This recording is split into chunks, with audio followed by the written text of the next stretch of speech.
योगीराम सूरत कुमार,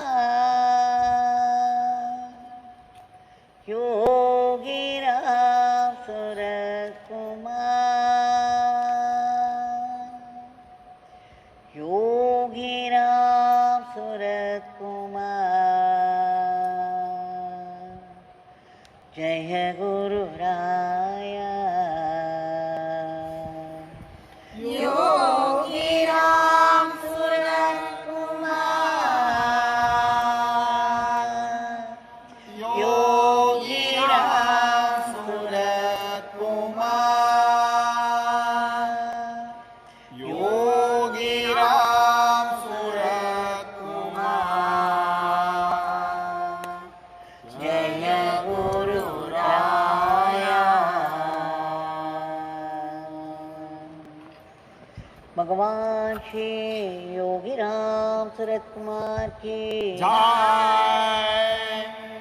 सर्वं योगीराम सूरत कुमारार्पणमस्तु।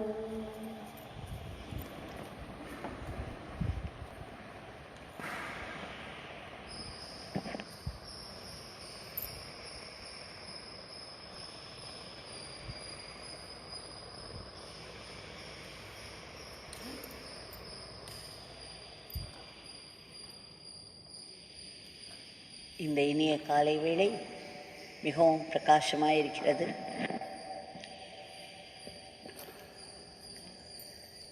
அதேபோல் ஒரு மணி நேரம் நாம் சங்கீர்த்தனம் பண்ணிய நமக்குள்ளும் ஒரு பிரகாசம். பகவானுடைய நாம பிரகாசம், நாம பிரவாகத்தை ஒட்டி நாம பிரகாசம் ஏற்படுகிறது. இதில் பகவான் பிரகாசமாய் நமக்குள்ளும் எழுந்தருளுகிறார், மற்றவர்களையும் சென்றடைகிறார், அவர்களுக்குள்ளும் எழுந்தருள்வார்.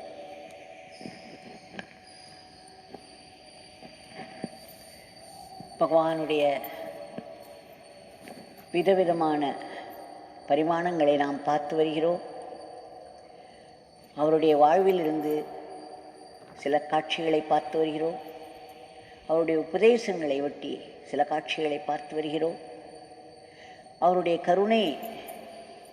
கருணா பிரவாகத்தை சில காட்சிகளின் மூலம் பார்த்து வருகிறோம். எத்தனை சொன்னாலும் இது வளர்ந்து கொண்டுதான் போகிறது.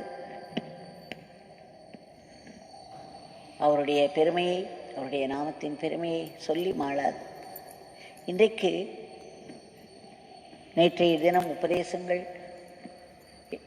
சில நாட்களாகவே நிறைய உபதேசம் கேட்டுவிட்டோம்.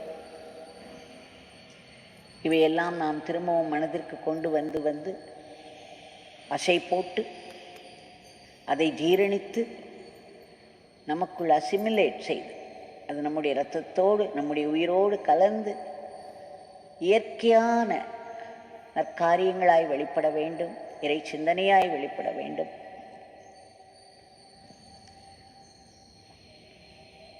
இன்றைக்கு திரு புரோமை ஜெயராமன் சொன்ன சில சுவாரஸ்யமான விஷயங்களை பார்ப்போம். பகவான் தப்போவனத்திற்கு அடிக்கடி செல்வது வழக்கம். 65ஆம் வருடத்துக்கு பிறகு அவர் அங்கே இங்கு பலவிதமான தொல்லைகள், திருவண்ணாமலையில் அவருடைய உயிருக்கே ஆபத்து வரக்கூடிய நிகழ்ச்சிகள் நடந்திருக்கின்றன. சில சமயம் அவர் தப்போவனம் திருக்கோவிலூர் செல்வதை பார்க்கிறோம். அந்த காலங்களில்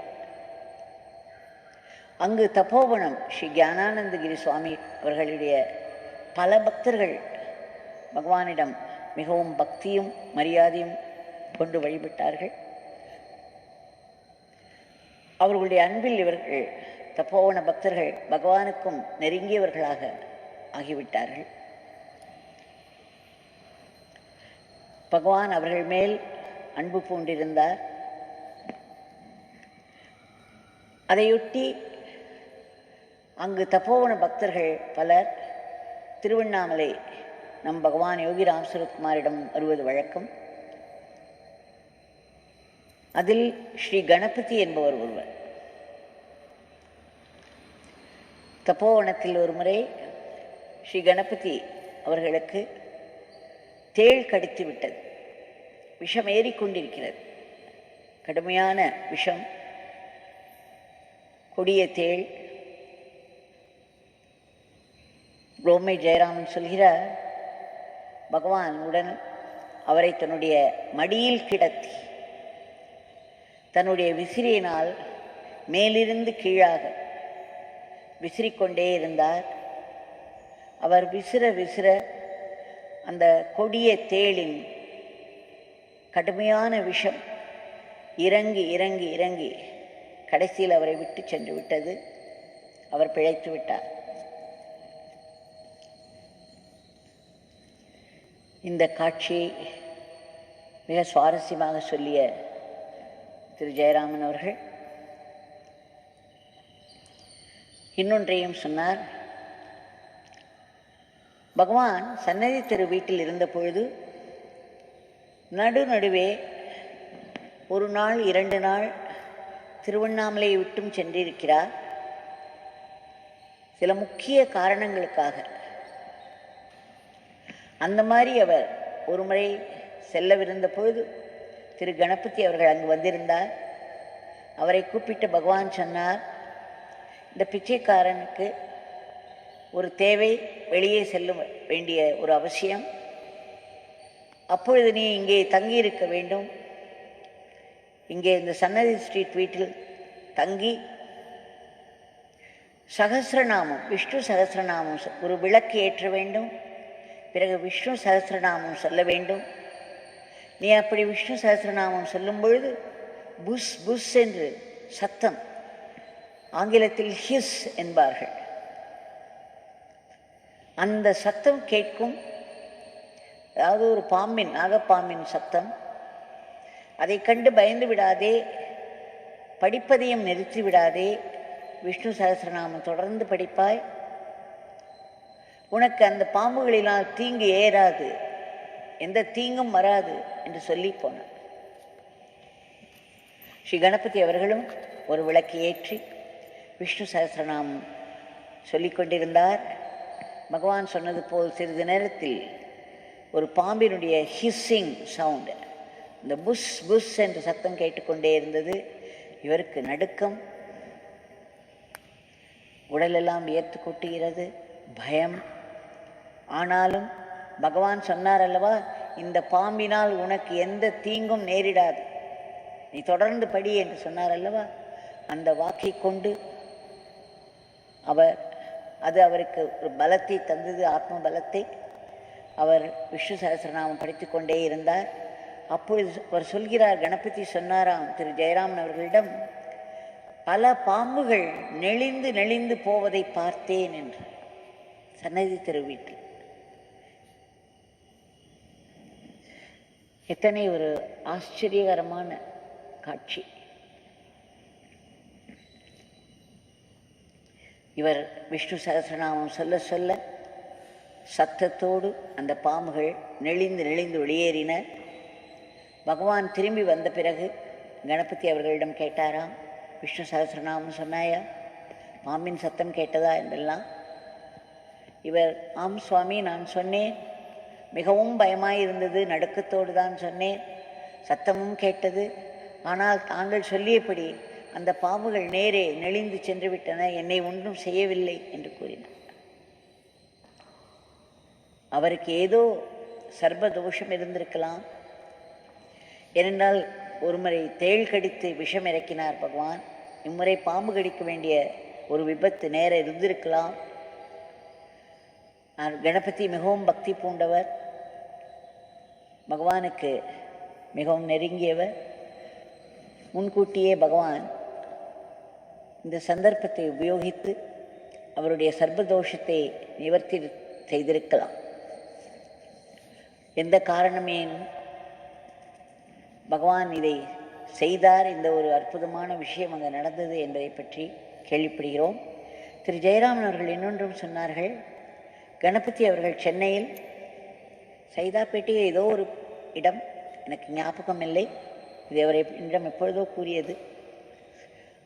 அங்கே கணபதி அவர்கள் வீட்டில் ஒரு ஸ்ராத்தம், இறந்த பெரியவர்களுக்கு ஒரு கிரியை செய்வார்கள். அந்த மாதிரியான ஒரு விசேஷ தினம் அது. அப்பொழுது பகவான் சொல்லியிருந்தாராம், நான் அங்கு வருவேன், அங்கு வந்து நான் உணவு ஏற்பேன் என்று. சூப்பர். கணபதி அவர்கள் அன்றைக்கு எதிர்பார்த்து காத்திருந்தாரா? பகவான் வந்து விஷ்ணு இலையில் உட்கார்ந்து அந்த சாப்பாட்டை ஏற்றுக்கொண்டதாக சொன்னார். பகவான் ஆனால் திருவண்ணாமலையில் தான் இருந்தார். அவர் எப்படி சென்னைக்கு வந்தார்? அவருடைய வீட்டில் அந்த ஸ்ராத்த இலையில் அமர்ந்து சாப்பிட்டார் என்பதெல்லாம் பகவானுக்கு மட்டும்தான் தெரியும், பகவானுக்குத்தான் வெளிச்சம். இதேபோல் திரு அப்பனையங்கார் அவர்கள் ஒரு முறை என்னிடம் கூறினார், சந்திரமௌலி என்பவர் தன்னை திரு வீட்டுக்கு வந்திருந்த பொழுது பகவான், அப்பொழுது திரு பெருமாளப்பன் அவர்களும் அவர்களோடு அங்கு இருந்தாராம். பகவானிடம் என்று சந்திரமௌலி அவர்களை கூப்பிட்டு ஒரு டாக்ஸி பிடித்து வா என்று சொன்னாராம். இந்த பிச்சைக்காரனுக்கு வெளியே போக வேண்டிய அவசியம் இருக்கிறது, அப்பாவின் வேலை இருக்கிறது என்று சொன்னாராம். உடனே சந்திரமௌலி அவர்கள் ஒரு டாக்ஸி பிடித்து கொண்டு வந்தவுடன் பகவான் பெருமாளப்பனை பார்த்து சொன்னார், பெருமாளப்பன், இந்த பிச்சைக்காரனுக்கு வெளியே போக வேண்டிய அவசியம், இந்த பிச்சைக்காரன் வரும் வரையில் இந்த வீட்டை விட்டு நீங்கள் நகரக்கூடாது, இந்த வீட்டை நீங்கள் பார்த்து கொள்ள வேண்டும் என்று சொல்லிவிட்டார். எங்கும் செல்லக்கூடாது, இங்கேயே இருக்க வேண்டும் என்று சொல்லி பகவான் வெளியே சென்று விட்டார். அவர் சென்ற இடமும் மிகவும் அதிசயமான இடம். அங்கு நடந்த அதிசயம் பேரதிசயம், நம்மால் கற்பனை கூட பண்ணி பார்க்க முடியாத ஒரு பெரிய அதிசயம். பல விவரங்கள் அதில் இருக்கின்றன.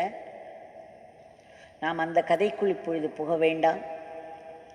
ஆனால் அப்பனையங்கார் மிகவும் விஸ்தாரமாய் அவர் வெளியே எங்கு சென்றார், அங்கு என்ன நடந்தது, எவ்வளவு பெரிய விஷயம் நடந்தது, எவ்வளவு பெரிய அதிசயம் நடந்தது என்றெல்லாம் சொல்லியிருக்கிறார். அதை முடிந்தால் வேறொரு சமயம் பார்ப்போம். அது முடிந்து பகவான் திரும்பி சன்னதி தெரு வீட்டுக்கு வந்த பொழுது பெருமாளப்பன் அவர் அங்கு இருந்து அதை வீட்டை பாதுகாத்து வருவதை பார்த்து சந்தோஷப்பட்டார். பகவான் சென்ற இடத்திலிருந்து அவர் கையில் அங்கு ஒரு பெரிய மகாத்மாவிடமிருந்து ஒரு வெள்ளி விநாயகரை வாங்கி வந்தார். அந்த வெள்ளி விநாயகர் உள்ளே விபூதி வைக்க முடியும். அது ஒரு கிண்ணம் மாதிரி தான், ஆனால் விநாயகர் சிலை அதில் வடிக்கப்பட்டிருந்தது. அதை திறந்தால் அது உள்ளே விபூதி வைக்க முடியும். அந்த விநாயகரை பகவான் எடுத்து வந்தார். எடுத்து வந்து, பெருமாளப்பன், நீங்கள் இந்த பிச்சைக்காரனுடைய இந்த இடத்தை நன்றாக பார்த்து கொண்டீர்கள், அப்பா அருள் என்று சொல்லி அந்த விநாயகர், வெள்ளி விநாயகர் பெட்டகத்தை அவரிடம் கொடுத்தார். அப்பாவின் ஆசீர்வாதம் என்று சொல்லி கொடுத்தாரா. ஆனால் பிறகு அப்பனையங்கார் ஒன்று சொன்னார், பெருமாளப்பன் அவர்கள் அதை வைத்துக் கொள்ளாமல் அவருடைய நெருங்கிய நண்பர் ஒருவரிடம் கொடுத்து விட்டார் என்று. பெருமாளப்பனுக்கு ஒரு சிக்கல் இருந்தது. அந்த சமயத்தில் அவருடைய மகன் ஒருவருக்கு ஒரு பழி நேர்ந்து, அதனால் பலவிதங்களில் அவர் சிரமப்பட்டு கொண்டிருந்தார். சுங்க அதிகாரிகள் வந்து வந்து வந்து அவர்களை, பெருமாளப்பனையும் அவருடைய மகனையும் பல விதங்களில் துன்புறுத்தினார்கள். நீங்கள் எங்களுக்கு பணம் கொடுக்க வேண்டும், இல்லாவிடில் கேஸ் போட்டு விடுவோம், இதை நாங்கள் வெளிப்படுத்தி விடுவோம் என்றெல்லாம் பயமுறுத்துவார்களாம். அதனால் அவர்களுக்கு லஞ்சம் கொடுத்து கொண்டே இருந்தார்கள். ஒவ்வொரு முறையும் நிறைய பணம் ஆயிரக்கணக்காய் கொடுக்க வேண்டியிருந்தது. பணம் கொடுப்பதோ 2 லட்சத்தை கடக்கவிருந்தது. பெருமாளப்பன் விழித்து கொண்டார். இது என்ன, உண்மை என்ன என்று கூட தெரியாது, இவர்கள் ஏதேதோ சொல்லி வந்து நம்மை பயமுறுத்தி துன்புறுத்தி இதை லஞ்சமாக வாங்கி செல்கிறார்களே, நாமும் கொடுத்து கொண்டிருக்கிறோமே என்று பகவானிடம் ஓடி வந்தார். பகவான் சொன்னார், அவர்கள் கேஸ் போட்டு விடுவார்கள் என்று மிரட்டுகிறார்கள், பயந்து பயந்து இவ்வளவு பணம் கொடுத்தாகிவிட்டது என்று. உடனே பகவான் சொன்னார், பெருமாளப்பன் அடுத்த முறை வந்து அவர்கள் பயமுறுத்தினார்கள் என்றால் நீங்கள் தைரியமாக சொல்லுங்கள், கேஸ் போட்டுக்கொள்ளுங்கள் என்று. அவர்கள் கேஸ் போடட்டும், கோர்ட்டுக்கு போகட்டும் என்று சொல்லிவிட்டாராம். நீங்கள் பயப்படாதீர்கள் என்று. அதே போல் இவர் சொல்லியவுடன் கோர்ட்டில் கேஸ் நடந்தது. அதில் இவருடைய மகனுக்கு அதிக பங்கு இல்லை என்ற ஒரு தீர்மானம், இவர் மேல் குற்றமில்லை என்று வந்தவுடன், ஆனாலும் அந்த இடத்தில் ஏதோ ஒரு காரணத்தை வைத்து ஒரு 600 ரூபாய் 700 ரூபாய் அபராதம் மாதிரி கட்ட வேண்டும் என்று சொல்லிவிட்டார்களாம்.